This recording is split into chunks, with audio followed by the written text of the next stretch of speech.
what good is there to isolate and get past somebody if you don't know how to finish?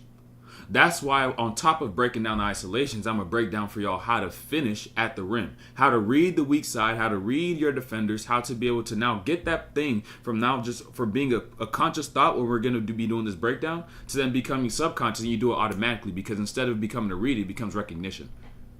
And so now let's get this breakdown started. Anytime SGA gets a switch onto a player who's not nearly as good on the perimeter, he doesn't worry about the person that is now in front of him. He's not worrying about Kyle Anderson. Kyle Anderson's nickname is Slow-Mo for a reason. So SGA doesn't have to think about how can I get past Kyle Anderson. That's going to be second nature. What he's looking at, what you can see his eyes looking at, right? He's going to be looking at Andrew Wiggins. Why is he looking at Andrew Wiggins? Because Andrew Wiggins switched on to Isaiah Hartenstein. And why are we worried about Isaiah Hartenstein? Because he's the one who's going to be on these short corners, on these blocks in this area, right? So that's going to make Andrew Wiggins the help defender, right? And so now understand even the spacing at this point in time, right? Patience, right? Let's look at the play. SGA, walk down. Hartenstein stays here. Now you have Schroeder, right, who's trying to play high on this block, but Kyle Anderson, of course, not a great perimeter defender. He's going to get blown by. So he has a whole lane right here. And since Andrew Wiggins is already standing in the paint, waiting for SGA's drive, instead of trying to finish at the rim and get a layup, just watch what he does. It's simple. It's so simple. You're going to see this within every play. The player is already standing and waiting, so what does SGA do? Go for a floater, bucket, right? Let's keep watching more plays, right? He's attacking DeAnthony Melton, right? So on this time, understand what happens on this weak side to start, right? J-Dub right here. He's got Wiggins, and he's slipping out, right? You got Chet. You see they love to run this little screen action right here as Chet begins to trail. Right, so SJ, of course, is first going to read this action, and you can even see DeAnthony Melton splitting his eyes to see what is SJ looking at. Right, so SJ is going to do one of his favorite moves, which is a little in and out with this side. Right, I ain't gonna lie, I stole it and added it to my bag. It works beautifully. Right, eyes looking off, in and out, boom. I promise, if you got just a little bit of speed, it's going to work. Right, and so notice, right, so SJ is going to end up going, but remember, J-Dub is still slipping to the rim. Right, so even after he makes this drive, boom, right.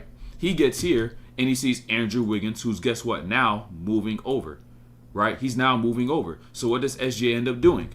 He has the ability to now finish and get a layup at the rim. Why? Because Andrew Wiggins isn't sent. See it again. See it again. Slow down. Boom, he slipped. Andrew Wiggins, he's not set. He's not moving. Draymond Green, he's strong side corner. He's not helping, right? So Andrew Wiggins is going to be the one who's going to be moving, actively moving. And so SGA is going to end up being able to get here and find himself a lane to be able to finish at the rim. Because when a defender is set, it's easier for them to go up and be able to contest your shot and stop it. But when they're moving, when they're focused on something else, it's much harder. Now let's keep it going. Right? Boom, lay. Now boom. Notice, again, gets a switch at the top. Understand the personnel on the floor. If you also want to make a very easy read to make it easier to know when you should finish at the rim, you should not, look at the personnel. SGA just went from this guard here to then another wing right here. And now look at the other three players on the floor. AJ Green, Taurean Prince, Gary Harris, right? You have a whole lineup of guards and wings. So who is going to protect the rim? Nobody. Giannis is not on the floor. Brook Lopez is not on the floor. No big man is on the floor, as a matter of fact. So what is this going to be able to tell SGA when he gets into his drives? That if I get past the person in front of me, I could be able to get here into the paint and finish over anybody that's at the rim because they're just the same size as me. I could get over any of them, right? And on top of the fact of that, notice where he's attacking from, the top of the key. When you're at the top of the key and you attack in isolations, understand how people space, right? The person who's usually going to guard on the outside, he's outside the paint. Taurean Prince, you see him? He's right here on the slot. Now notice, Hartenstein has this seal, so that makes Forbes, I believe, right here outside the paint. AJ Green, opposite side, don't got to worry about that at all. So guess what happens? SGA is able to go, and every single person who's over here is not set, right? So SGA is able to go here and able to get that lay at the rim. Now, it'll be a different thing if Taurean Prince this whole time decided to say, all right, instead of just staying at this block, I'm going to move up right here. SGA probably would have stopped right here and probably got a floater off two, right? Or he could have went right, whatever his feel would have been. Or he could have bumped into a little sidestep, whatever he'd want to do. He could have bumped right here into a sidestep and then went back, right? Or took in one dribble and probably bumped into a sidestep. But nonetheless, like I said, his angles were bad. There's a whole gap right there. Lay at the rim against a lineup of straight guards and wings. SGA crosses half court. It's crazy. They're down 15, right? They're down 15, right? But guess what happens? He crosses half court, and Big's coming over here ready to double team him. So SGA goes the opposite direction, right?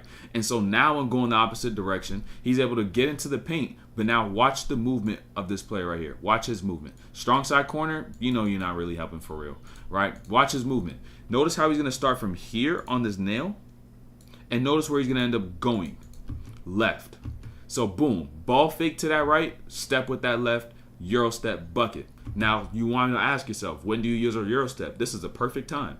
Because understand, when players are moving left to right, and especially, right, even if you give a little ball fake, they're most likely going to bite because they're not set.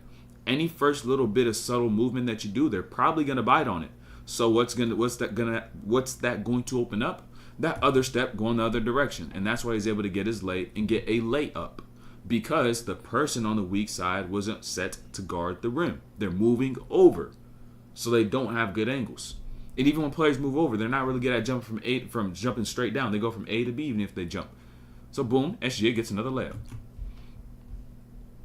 OKC loves this little wing screen action. Right here, J-Dub trying to set this screen right there, right? You know what I'm saying? And J-Dub's going to end up making this little slip out. But watch Sohan, right? Watch Sohan. Right, or Sochan, I don't know, I believe it's Sohan, right? So slip right there. So SGA, notice what he does. While everybody's distracted, back turn right there, right? You have Sohan drop back, worried about that. Now you have Chris Paul over here chasing Wallace over the screen, right? And so now SGA's like, everyone's distracted. Guess what I have? This gap right here to go and attack. But he's always going to keep his head up. And like I said, watch Sohan, right? Watch Sohan. So he goes right. Sohan recognizes like, oh, dang, SGA's driving. He's not even worried about this action. So guess what he's going to do? Cut off his lane right here. So now guess what SGA is going to do, right? Since Sohan is set. Stop, float, over the top. Really could have been an and one. Really could have been an and one. Tough bucket. But since he was set, since he kept his eyes up on his drive, he was able to stop short, see it, and float, and get his bucket. It's the key. That's the key.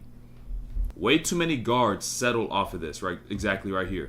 When they get off the screen, right? Not putting a defender in jail, not this situation right here, but afterwards. Now they force the switch onto the big, right? And understand this thing about bigs when you take them in isolations. They love to play in these gaps, right? They love to give you a lot of space. Why? Because they know their deficiency is their speed. And their deficiency being their speed, that means if they play you too close, you're going to blow by them very fast.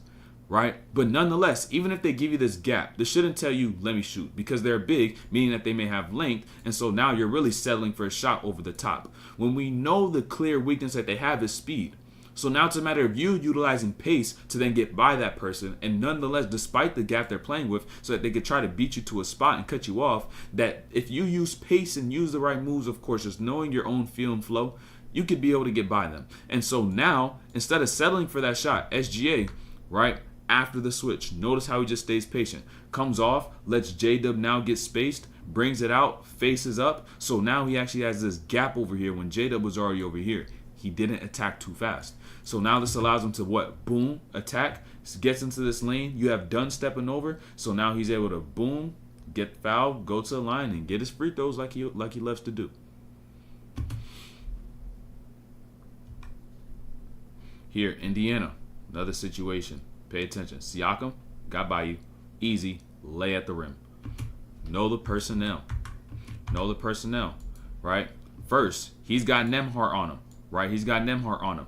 If you're in my school community, you know exactly what SJ loves to do when he has Nembhard in front of him. Because I broke down every single isolation that he had against the Indiana Pacers in the 2025 finals. And you'll know exactly what he loves to do. But if you want to watch that, go to the community, join up so I could coach you and you could actually triple your scoring average. But nonetheless, right, regular season game, boom, he comes off the screen, gets a switch onto Siakam. Now having Siakam on him, like I said, understand the personnel of the floor. You got McConnell, guard. You got Nembhard, guard. You got Siakam, forward. And then I'm not sure this is exactly, but a forward. Then Toppin, a forward. Guess who's off the floor? That person right there, the rim protector, Miles Turner. And like I said, when you attack from the top of the key, understand how people typically like to space. This player in the corner, going to be outside the slot. Other player in the corner, of course, outside the slot. You see Buddy right here, he's guarding Isaiah Joe, knockdown shooter. He's not going to want to leave, right? And then you got big down here. If Nembhard steps over, that means it's going to be easy drop down to that big. So when SGA ends up making this move against Siakam, there's nobody in the paint to protect the rim. Nobody. Even if Nembhard stepped over. He's going to have to already be stepped over right now if he wants to stop SGA from going to the rim. But he's going to see Siakam where he is and let him be. And letting him be just lets him get scored on and SGA gets his bucket.